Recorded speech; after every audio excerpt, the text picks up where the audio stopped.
stop, tu roules sur le boulevard BD, cet album est fait pour toi. Ne lâche pas ma main. Hôtel Alamanda. Nous sommes en plein après-midi à Saint-Gilles-les-Bains sur l'île de la Réunion.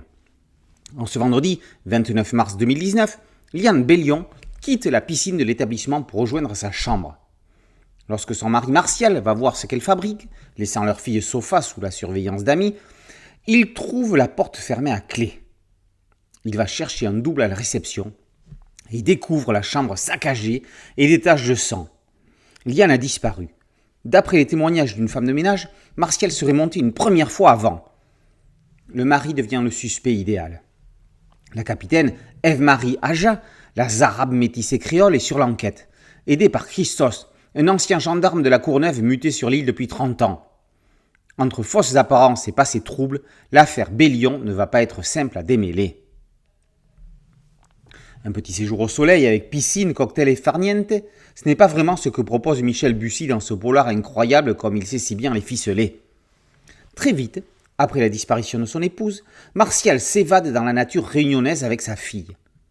On ne sait pas si Liane est morte ou enlevée. Ce que l'on sait par contre, c'est que des cadavres viennent agrémenter l'enquête.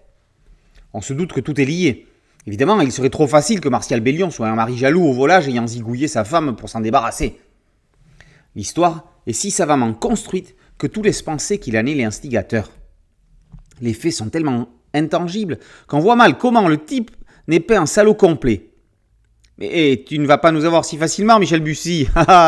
Toujours est-il que ce récit est le genre de bouquin impossible à refermer avant l'affaire. De nombreux romans de l'écrivain ont été adaptés en bande dessinée. Après Nymphéa Noir, c'est la deuxième fois que Stéphane Duval et Didier Casgrain sont aux manettes d'une de ces transpositions. Duval s'empare savamment des romans de l'auteur pour en extraire la substantifique moelle. Ce n'est pas facile dans ces longues enquêtes policières aux multiples personnages. La particularité de Ne lâche pas ma main est le décor, bien sûr, cette magnifique île de la Réunion, mais surtout la force des rôles secondaires comme Christo, expatrié qui connaît mieux l'île que bien des locaux, ou Imelda, la Miss Marple Cafre, et toute la marmaille qui l'entoure. Casgrain les campe en leur donnant toute la dimension nécessaire.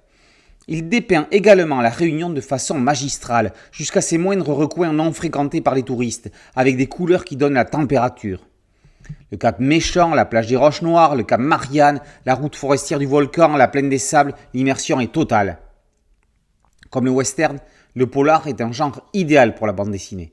Quand il s'agit d'une adaptation fort réussie comme celle-ci, si ça peut amener à la BD des lecteurs de romans, pour qu'ils se rendent compte de la plus-value qu'elle peut apporter, le pari est doublement gagné. Ne lâche pas ma main, par Duval et Casgrain, d'après Michel Bussy, est paru aux éditions Dupuis dans la collection Air Libre. Boulevard BD, c'est un site dédié, un podcast audio et une chaîne YouTube. Merci de liker, de partager et de vous abonner. A très bientôt sur Boulevard BD. Ciao.